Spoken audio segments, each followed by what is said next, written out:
Did you know that besides basketball, he devoted himself to music, film, and writing? Or that he won an Oscar? And why was he arrested and indicted? Kobe Bryant. We'll start this episode a bit differently and work backwards. It's Sunday morning, January 26, 2020, in Santa Ana, California, where a helicopter takes off for a girls' basketball game in Thousand Oaks, despite the warning from dispatchers of poor visibility in the area. On board is Christina Mauser, the assistant coach of Bryant's Mamba Sports Academy basketball team, Alyssa, a member of the team, Alyssa's father, Orange Coast College basketball coach John Altabelli, and her mother, Carrie.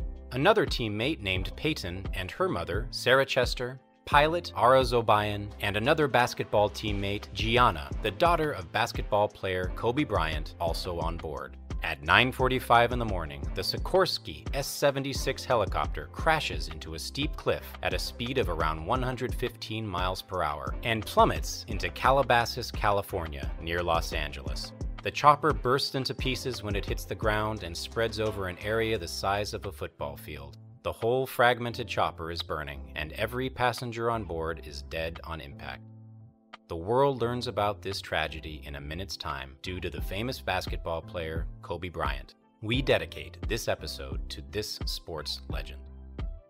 It's August 23, 1978 in Philadelphia, where Joe and Pamela Cox Bryant give new life to a son named Kobe Bean Bryant. If you've heard the name Kobe, it may be because it's very famously associated with the Japanese luxury beef named after the city of Kobe in Japan.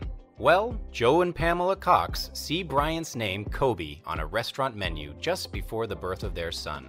His middle name, Bean, comes from his father, nicknamed Jelly Bean, as a basketball player. But enough about his name. Kobe is the youngest of 3 children and the family's only son. He's also the nephew of professional basketball player John Cox. Having 2 professional basketball players in his family soon takes young Kobe on the same path. Kobe starts playing basketball when he's only 3 years old. As he becomes more interested in the sport, his favorite basketball team becomes the Los Angeles Lakers. At 6, his father leaves the NBA and moves with his family to Rieti, Italy, where he continues to play basketball professionally, but of course at a much lower competitive level than the NBA. They are not here long. After 2 years, they moved to Reggio Calabria, then to Pistoia, and also Reggio Emilia, the place that Kobe loves the most and which he remembers most later in life. By the way, it's here that young Kobe starts to get really interested in basketball and taking it seriously. Apparently, Kobe's grandfather also contributes to his interest by sending recordings of NBA games to his grandson in Italy so little Kobe can study the style and techniques of the best NBA players. In his free time, however, besides basketball, Kobe also plays soccer. His favorite team becomes AC Milan. When Bryant is 13, he returns home with his family to Philadelphia. At this point, he already knows what he wants to do in his life, but do you think he's already a good basketball player? Not by a long shot. Summer comes and Kobe takes part in Sunny Hill Basketball League, which means playing basketball the whole summer. For 2 whole months, he doesn't score a single point. He is really disappointed and cries. As he says later in one interview, at the time, his father hugs him and says, "Listen, whether you score 0 or 60, I'm gonna love you no matter what." And because Kobe really loves the game, since that day he starts working harder every day to become a better player, and it soon pays off.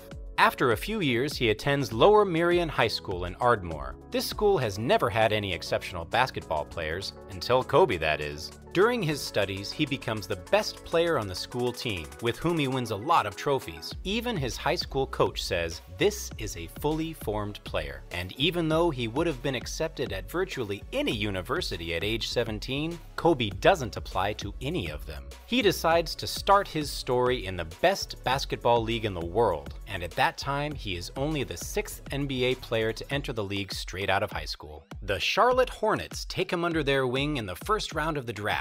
But even though Charlotte chooses him, he joins the team he's loved since his childhood, the Los Angeles Lakers. That's because the Charlotte Hornets decide to trade Bryant for another player, Vlade Divac.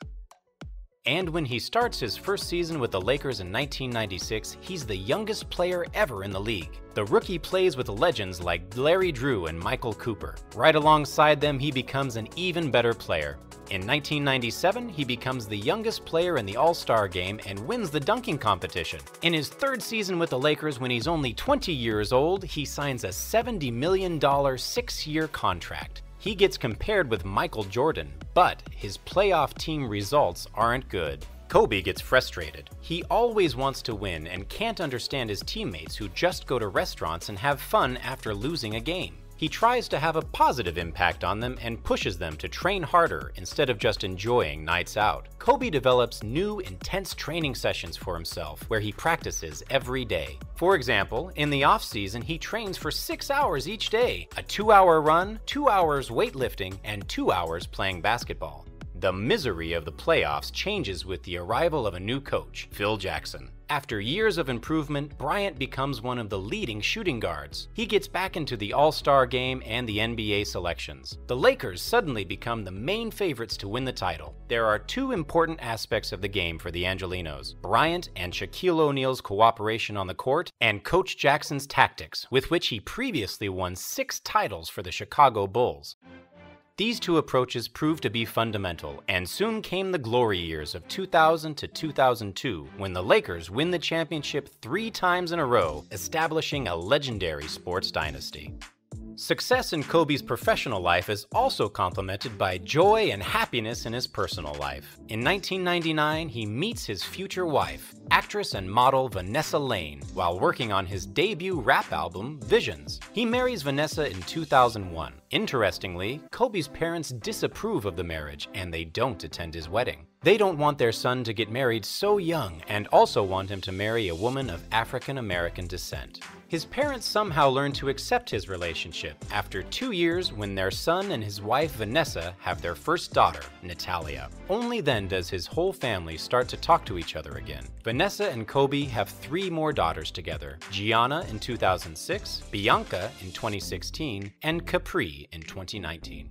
Now, back to basketball. Despite Kobe Bryant's excellent personal performance at the start of the 2002-2003 season, his team is not doing well. On the team, tension escalates between him and Coach Jackson, who later labels Kobe a player who is very hard to coach. Bryant also faces personal problems off-court, namely a lawsuit for sexual assault.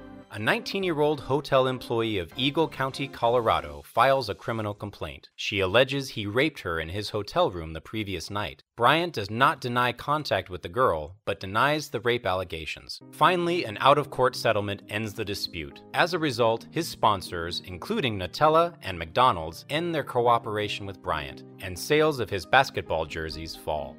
After years in the NBA, Kobe Bryant eventually tastes absolute victory again in 2009 and 2010, when he makes the All-NBA selections and Dream Teams. The best Dream Teams are put together in 2008 and 2012 at the Beijing and London Olympics. From both Olympics, Kobe comes home with gold medals. When it seems he's reached the top of basketball, he also starts his own businesses, and he's not bad at all. He establishes Kobe Inc., which owns and develops brands in the sports industry. His initial investment is a $6 million stake in Body Armor Super Drink. 4 years later, Coca-Cola buys this minority stake for approximately $200 million. Every professional athlete has to say goodbye to his career one day, and this difficult moment comes for Kobe on April 13, 2016. In his last professional game, he scores an incredible 60 points and leads the Lakers to win 101-96 over the Utah Jazz. Ironically, his whole career he was criticized for playing very individually and not passing many balls to his teammates. But his last touch of the ball in his pro career is an assist, which leads to the winning point of the game. A hugely important period in Kobe's life is over. His devotion and hard work inspire many people and change many lives. Some would be sad, but not Kobe. He is reconciled since he's developed many hobbies and passions aside from basketball, so he knows where his future steps will lead. After finishing his basketball career, he publishes a book, The Mamba Mentality: How I Play. In this book, he looks back over his entire career. After writing a book, he turns to writing screenplays. In 2018, his movie, which he also lends his voice to, is awarded the Oscar. He's the first African American to win an Oscar in this category, as well as the first former professional athlete to be nominated in any category. His winning movie is a short animated film called Dear Basketball, which explores what it means to achieve your dream and then leave it behind. The animated film is an adaptation of Bryant's leaving the NBA after his 20-year career with the Los Angeles Lakers. When accepting the Oscar during his thank you speech, he says, "As basketball players, we're really supposed to shut up and dribble, but I'm glad we did a little more than that."